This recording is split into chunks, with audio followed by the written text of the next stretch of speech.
In this video, we will talk about an important element used in many quantum algorithms, the quantum Fourier transform. It's also the primary engine behind Shor's algorithm. So the classical Fourier transform is used in many applications of science and mathematics, mostly in signal processing and image processing and so forth. It maps time-dependent function time-dependent functions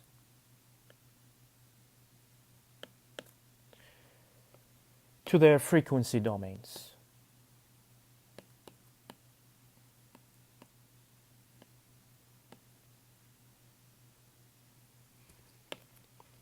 But it also treats periodic functions in such a way that functions with period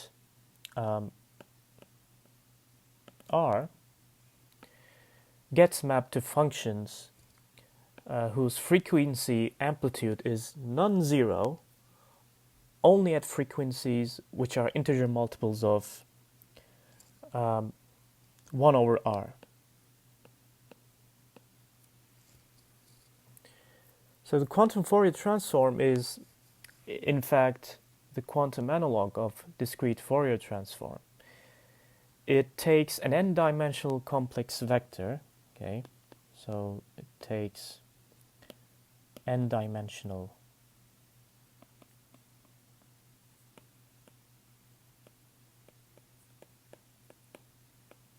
complex vector, and it outputs QFT of dimension n, takes an n-dimensional complex vector and outputs another n-dimensional complex vector with different amplitudes, with modified amplitudes. Okay. The quantum circuit implementation of QFT of dimension n requires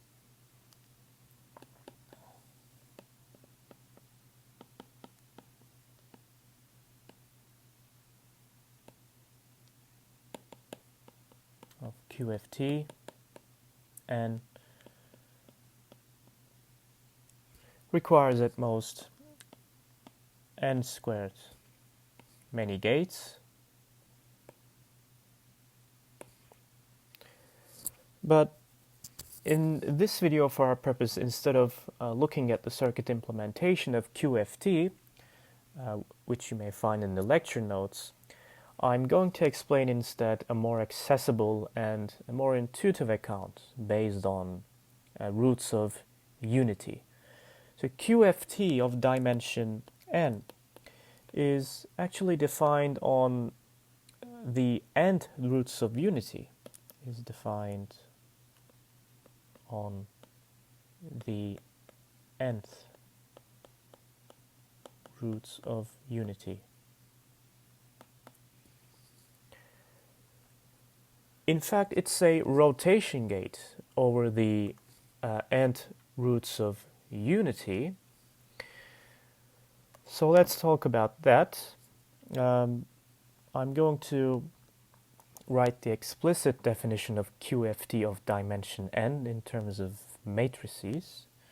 So QFT of dimension n is defined as the matrix 1 over square root n as the factor. Then the first column is all ones. Okay. So this is a vector of dimension n, of length n. Okay. And then in the second column we have 1, the primitive nth root of unity, that is omega, and omega to the power 2, up to omega to the power n minus 1. And then in the third column we have 1, omega squared, omega fourth. So we're taking the square at each step, and then in the last entry we have omega to the power 2 times n minus 1. Third column will be, we start at 1. And now I'm making a rotation over the roots with the factor of taking the third root, omega 3, omega 6, and omega 3 times n minus 1. If we continue like this, in the last column we have 1 omega to the power n minus 1, omega to the power 2 times n minus 1. And then we have omega to the power n minus 1 times n minus 1. That's n minus 1 squared. So this is a matrix representation of QFT. So the matrix for the quantum Fourier transform for an n-dimensional quantum system, that is a log n qubit quantum system, has the nth roots of unity as its entries. Okay, so how do we know each entry? Well, there's a nice formula for this. QFT and the jkth entry of the quantum Fourier transform of dimension n is equal to omega to the power j times k mod n. So let's write the matrix for a QFT of dimension 8.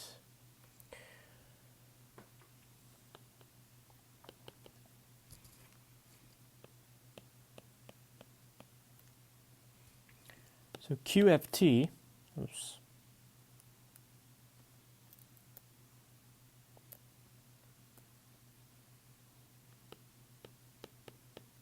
of dimension 8 is equal to 1 over square root 8. And then each column will be a column vector of dimension 8, of length 8, that is. In the first column we have all ones. The second column we have 1. Then we have omega, omega squared, omega cube,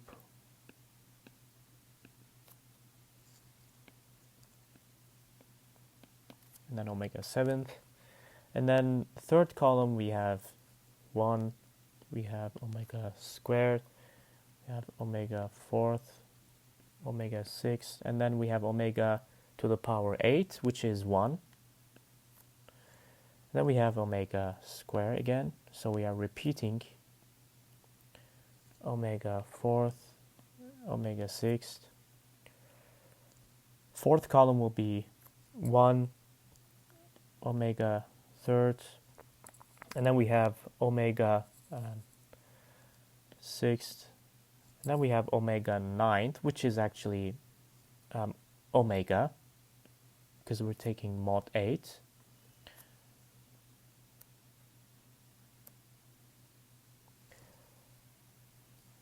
And then we have omega 4, omega 7, omega squared, omega 5. The next column we have 1, omega 4, and then we have 1, again omega 4, 1, omega 4, 1, omega 4. In the next column we have 1, omega 5, omega 2, omega 7, then we have omega 4, and then we have omega 6, omega 3. Next we have 1 omega sixth, omega 4, omega second, and then we have 1 omega sixth, omega 4, and omega second. In the last column we have 1 omega seventh, omega 6, omega 5, omega 4, omega 3, omega second, and then lastly we have omega. So each column is just a rotation over the nth root of unity. As you can see, the second column here rotates the vector around the root of unity with a multiple of omega. Okay, and then in the next column we have a multiple of omega seconds, and so on. So the quantum Fourier transform is quite related to the Hadamard transform. In fact, it's a generalization of the Hadamard transform.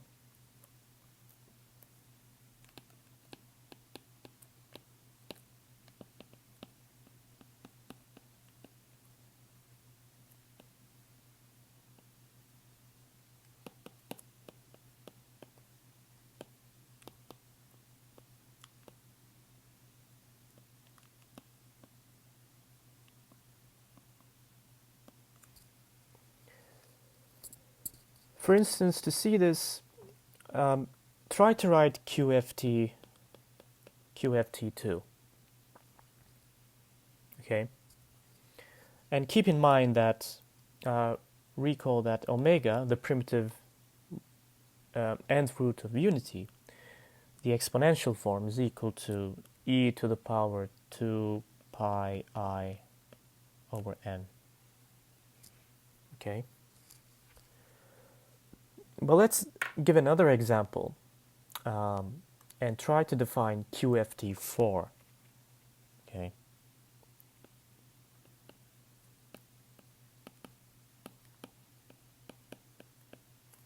QFT4. So then we need to find the fourth roots of unity, and that is equal to the primitive fourth root of unity is equal to omega e to the power 2 pi I over 4. That's equal to e to the power pi I over 2. And using Euler's formula, this is equal to cosine pi over 2 plus I sine pi over 2. And this is simply equal to I. Right? Because cosine pi over 2 is equal to 0, sine pi over 2 is equal to 1, so we have simply I. And omega to the second is then equal to I to the power 2, that's equal to minus 1. Omega 3 is equal to I to the power 3, and that's equal to minus I, and omega 4 will be equal to 1. Okay, so in fact the fourth roots of unity is simply defined as, in the unit circle, the 4 points around the unit circle. We have 1, I, minus 1, minus I.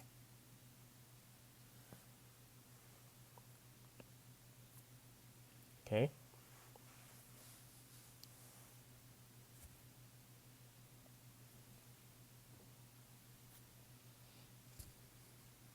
All right, so then QFT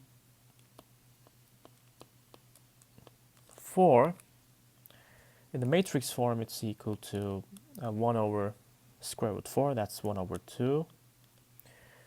We have all ones in the first column, all ones. And then in the second column we have 1 omega, that's equal to I. and then we have omega squared, which is equal to minus 1, and then we have omega to the third, that's equal to minus I. In the third column, we will have 1, minus 1, 1, minus 1. In the final column, we have 1, minus I, minus 1, and I.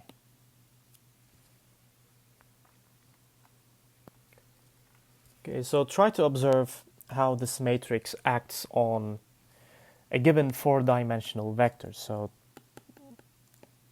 try to evaluate QFT4 on vectors, say, on the basis state 0, 1, okay? And try to see what the output is. And try different inputs. So the classical Fourier transform, this discrete Fourier transform, has the complexity of big O. Discrete Fourier transform has complexity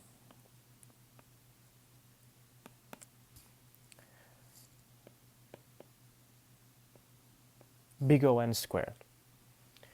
Okay. The fast Fourier transform reduces this to big O n log n. Okay, so this is a quadratic improvement. But when we look at QFT, we have a better improvement. So let's assume for simplicity that, for convenience,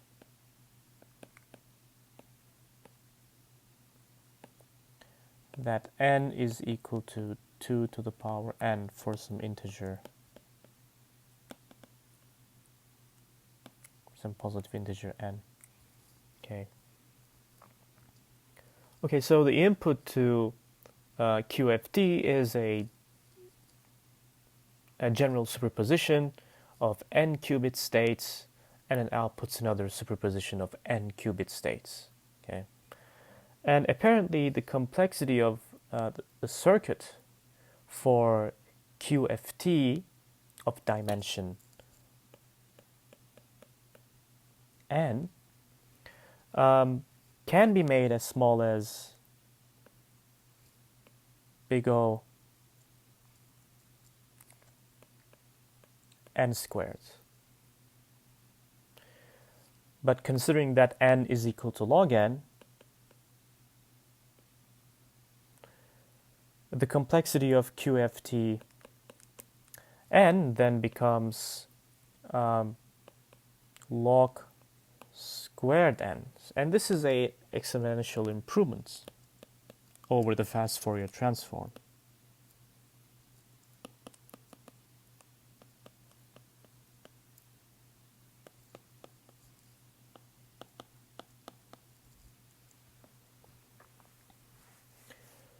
Unfortunately, there's a catch. There's always a catch. So, in spite of the fact that the output of the quantum Fourier transform is a superposition of states, it's an n-dimensional vector, so it can be in a superposition, we won't be able to have access to the entire superposition, because when we measure the qubits, all we get is just an index, just a base, one of the basis states, with some probability for the basis state the superposition is projected onto. So we just see a sample of the output, not the entire output. We don't get to see the entire vector, but we see just a sample of the vector. So how do we make use of this in Shor's algorithm? We have an enormous amount of data, a superposition state in the output, but we only get to see just a sample, just the basis state. You might have noticed until now that a quantum algorithm, designing a quantum algorithm, is just an art of how to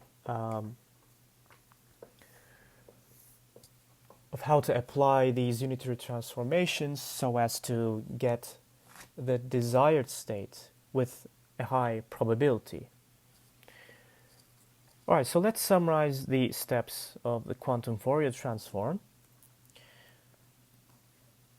Steps in QFT. Okay, so QFT of dimension, say, m, where m is equal to 2 to the power m for some integer m. So the input is a superposition of m qubits.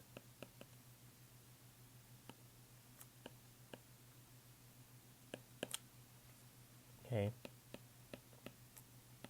Let's call it psi. J from 0 to m minus 1, alpha j, j. And using log squared m operations,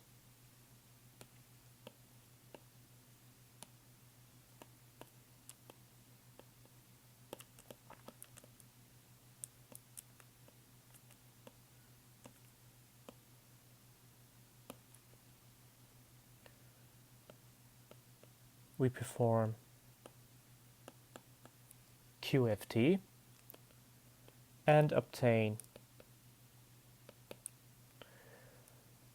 another superposition, say psi prime, of the same length. So the output is also an m-dimensional vector. But the amplitudes are modified. And then the output, when we measure this superposition, we get a random m-bit number j, where of course j is less than or equal to 0, greater than or equal to 0 and less than or equal to 1, m minus 1. So we get a random m-bit number j with probability bj squared, with probability magnitude bj squared.